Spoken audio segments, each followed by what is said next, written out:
जय माता दी। मेरे सभी प्यारे दोस्तों, मैं लक्ष्मी शर्मा बड़ों को चरण स्पर्श, छोटों को प्यार और बराबर वालों को दिल से नमस्कार करती हूँ।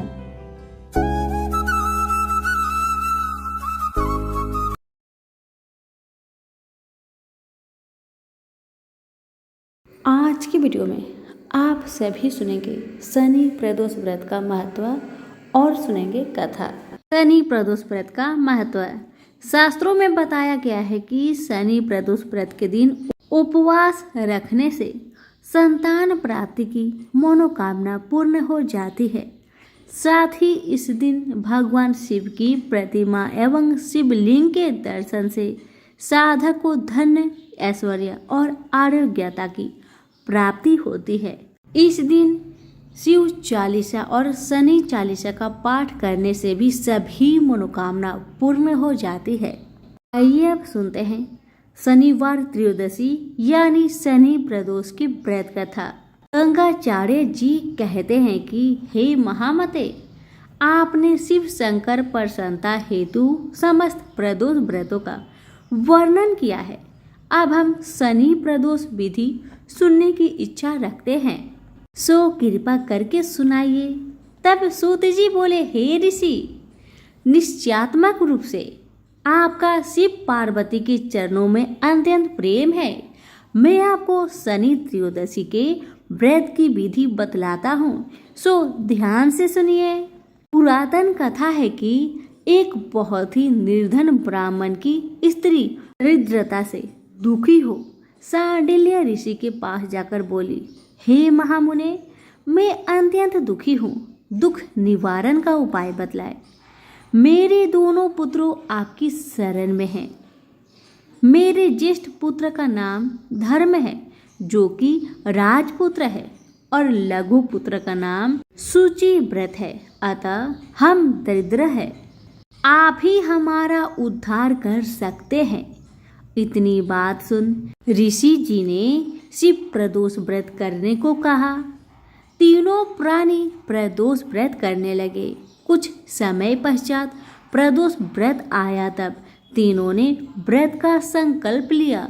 छोटा लड़का, जिसका नाम शुचिव्रत था, एक तालाब पर स्नान करने को गया तो उसे मार्ग में स्वर्ण कलश धन से भरपूर मिला। उसको लेकर वह घर आया। प्रसन्न हो माता से कहा कि माँ, यह धन मार्ग से प्राप्त हुआ है। माता ने धन देखकर शिव महिमा का वर्णन किया।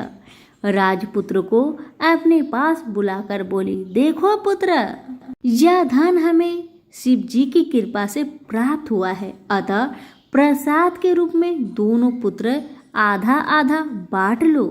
माता का वचन सुन राजपुत्र ने शिव पार्वती का ध्यान किया और बोला, पूज्य, यह धन आपके पुत्र का ही है, मैं इसका अधिकार नहीं हूँ। मुझे शंकर भगवान और माता पार्वती जब देंगे तब लूंगा। इतना कहकर वह राजपुत्र शंकर जी की पूजा में लग गया।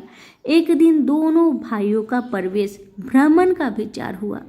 वहां उन्होंने अनेक गंधर्व कन्याओं को कीड़ा करते हुए देखा। उन्हें देख शुचिव्रत ने कहा, भैया, अब हमें इससे आगे नहीं जाना चाहिए। इतना कह शुचिव्रत उसी स्थान पर बैठ गया, परंतु राजपुत्र अकेले ही स्त्रियों के बीच में जा पहुंचा। वहां एक स्त्री अति सुंदरी राजकुमार को देख मोहित हो गई और राजपुत्र के पास पहुंचकर कहने लगी कि हे सखियों, इस वन के समीप ही जो दूसरा वन है, तुम वहां पर जाकर देखो। भांति भांति के पुष्प खिले हैं, बड़ा सुहाना समय है। उनकी शोभा देखकर आओ। मैं यहीं बैठी हूँ, मेरे पैर में बहुत पीड़ा है। ये सुन सब सखियां दूसरे वन में चली गई। वह अकेली सुंदर राजकुमार की ओर देखती रही। इधर राजकुमार भी कामुक दृष्टि से निहारने लगा। युवती बोली, आप कहाँ रहते हैं? वन में कैसे पधारे? किस राजा के पुत्र हैं? क्या नाम है? राजकुमार बोला, मैं विदर्भ नरेश का पुत्र हूँ। आप अपना परिचय दे। युवती बोली, मैं विद्रवीक नामक गंधर्व की पुत्री हूँ। मेरा नाम अंशुमति है। मैंने आपकी मन स्थिति को जान लिया है कि आप मुझ पर मोहित है। विधाता ने हमारा तुम्हारा संयोग मिलाया है। युवती ने मोतियों का हार राजकुमार के गले में डाल दिया। राजकुमार हार स्वीकार करते हुए बोला कि हे भद्रे, मैंने आपका प्रेमो उपहार स्वीकार कर लिया, परंतु मैं निर्धन हूँ। राजकुमार के इन वचनों को सुनकर गंधर्व कन्या बोली कि मैं जैसा कह चुकी हूँ वैसा ही करूँगी। अब आप अपने घर जाए।